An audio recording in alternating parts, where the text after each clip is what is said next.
পিতামাতার প্রৌঢ়কালীন অর্থাৎ 40-45 বছরের সময়ের কথা আল্লাহ বললেন না, বিশেষ করে আল্লাহ বার্ধক্য সময়ের কথা আয়াতের মধ্যে উল্লেখ করলেন।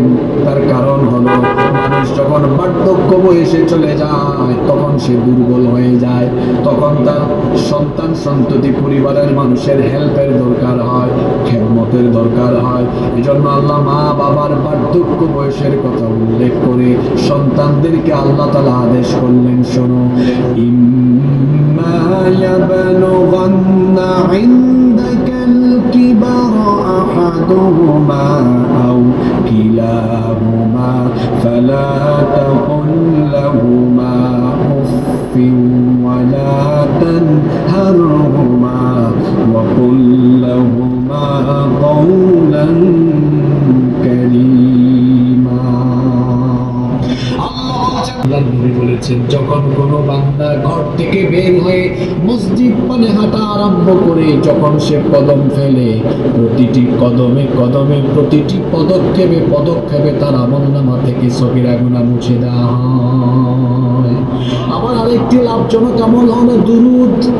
আল্লাহর নবী বলেছেন, মান সাল্লা আলাইয়া সালাতান ওয়াহিদা, যে ব্যক্তি আমার উপরে একবার দুরূদ পাঠ করবে, সাল্লাল্লাহু আলাইহি আশরু সালাওয়াত, আল্লাহ ওই ব্যক্তির উপরে একবার নয়, আমার উপর একবার দুরূদ পড়লে ওই ব্যক্তির উপর আল্লাহ রহমত নাজিল করে দেন 10 বার। সুবহানাল্লাহ।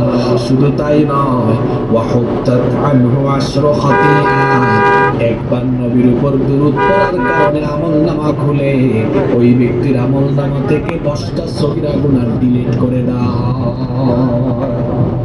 এমনি ভাবে কেউ যদি নেক আমল করতে থাকে, সগীরা গুনাহ মাফ হতে থাকবে হতে থাকবে হতে থাকবে। সুবহানাল্লাহ। বুখারীর হাদিস, আল্লাহর নবী বলেছেন, as-সালাওয়াতু খামসু ওয়াল জুমআতু ইলাল জুমআতি কাফফারাতুন লিমা বাইনাহুন্না মা লাম তুগশিল কাবাইর। রাষ্ট্র দেখেন, রাষ্ট্র, সমাজ, পরিবার, ব্যক্তি হর হামেশা এই কবিরা গুনাহ করে যাচ্ছে। আর একটু আগে বলছিলাম, কবিরা গুনাহ করলে কিন্তু জাহান্নাম থেকে নিজেকে বাঁচানো অত্যন্ত। যে কবিরা গুনাহে লিপ্ত তার কোনো নেক আমল কবুল হয় না। ফর এক্সাম্পল, একজন ব্যক্তি অন্যায়ভাবে মানুষ খুন করে, এটা সগীরা গুনাহ না কবিরা গুনাহ? ও 70 রাকাত তাহাজ্জুদ, আবার সকালবেলা ঘুম থেকে উঠে কি খুঁজে, কথা বলছেন না কেন? আবার দিনের বেলা মানুষ খুন করে, গণহত্যা চালায়। মানুষ হত্যা করা সগীরা গুনাহ।